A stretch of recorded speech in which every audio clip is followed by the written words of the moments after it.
you we get to the airplane, right? Like for Yeah. briefings, like you brought up briefings. We get to the airplane. My job as a captain is to talk to the flight attendants first, and I give them my briefing, you know, and I Hmm. say, the weather's going to be good. Any, do you want to talk about turbulence, and how that looks in the future? Here's the flight time. Uh, if we have any medical emergency stuff, here's what we're going to do. If we have any red, yellow type emergencies, which red is bad, somebody's going to get hurt. Yellow is not as bad. Okay. So we go through all these things, right? We get a password, we get all this stuff, and then you say you're the first officer. Then we go Yep. up to the cockpit, and you're already doing your stuff. You're flipping switches. You're doing all this stuff. I put in my flight stuff. We talk about where we're going, and then we do what we at Delta we call it a WARTS briefing. WARTS.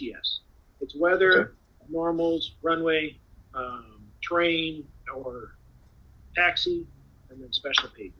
So we go through all those things, and we talk about, all right, weather's good here, weather's good there, aborts. That's a whole nother briefing in itself. We talk about Hmm. what's going to happen prior to 80 knots, what's going to happen from 80 knots up to V1 speed, which is our critical speed. And after V1 speed, boy, unless the wing falls off, we're going. We're going to take it. Yeah. Even if the thing's on fire, we're going to go in the air because Okay. at V1 speed, we do what's called balanced runways. At V1 speed, we're not going to be able to stop on the runway. We're going to skid off Hmm. the board. So anything past V1, it's got to be really bad for us to stop.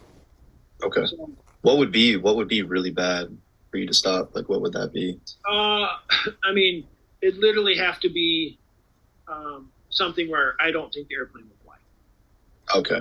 Yeah. So like that, if you just for briefing purposes, that briefing would go something like this. All right, Ross, Friday nights we're going to board for a whole list of stuff. You see it, call it out. I will make the decision. I'll say, board, I have the aircraft. We'll stop straight ahead. You call the tower, declare an emergency right away because at minimum the brakes are going to be super hot. Otherwise, we'll work the problem, go through it. I'll talk to the people in the back. We'll get everything under control. We'll come back together. We'll say, at a minimum, we'll run the rejected takeoff checklist, and then we'll make some calls, and we'll probably go back to the hotel. Okay. After 80 knots, up to V1, we got four big things: fire failure, engine fire, engine failure, wind shear, or we don't think the airplane flies. If we see any of those four things, we're aborting. Only for those four things do we abort before V1. After V1, if we don't think the airplane flies. If we take it in the air, I give it to you. You fly the airplane. If you got lots of time, take your time. If you don't have any time, bring it back. Tap me on the shoulder before I throw the gear down. I'll run the checklist, and we'll go from there. So Okay. that's kind of a modified version, but that's pretty much it. So we do all this briefing, we do all this stuff, and then we talk about our clearance, where we're going. We talk about the runway we're going to use. We talk about any big threats we think are out there. Delta's big on threats, so we try to say what the biggest threat is. Maybe it's mountainous terrain. Maybe we're in Mexico City. Okay. Mountainous terrain. Maybe it's language barriers.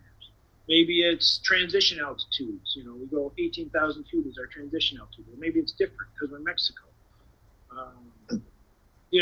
Stuff like that. And then we go to Yeah. special pages. We talk about anything that would pertain to that airport. So we brief all that stuff. Then we run our checklist, our pre-flight checklist.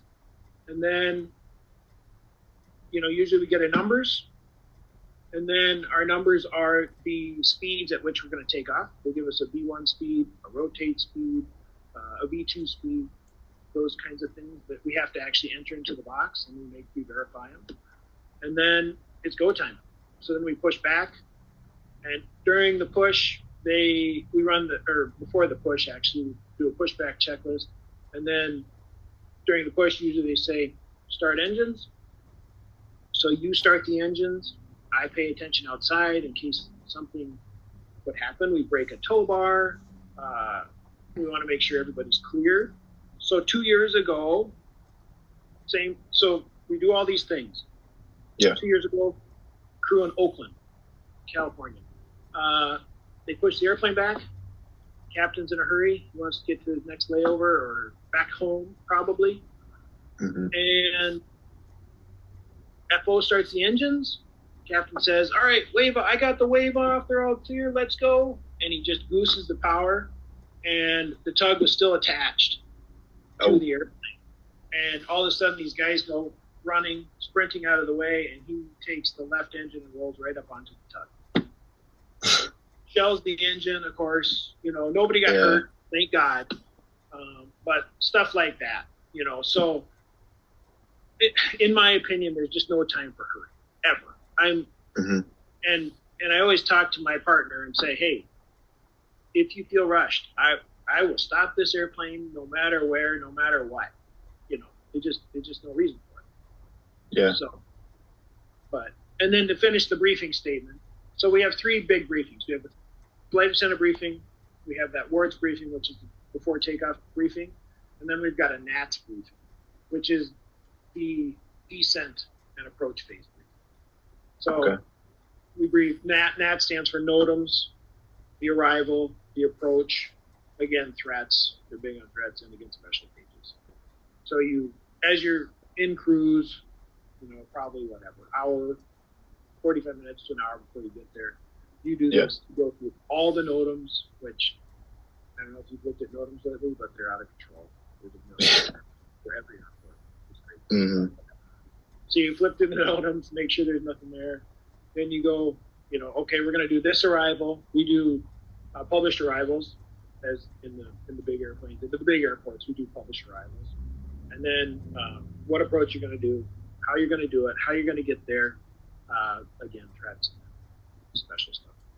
So essentially, there's 2 briefings, one on your departure and one right before your destination. Pretty much. And then there's those briefings inside those. But yeah, there's 2 main briefings that we do.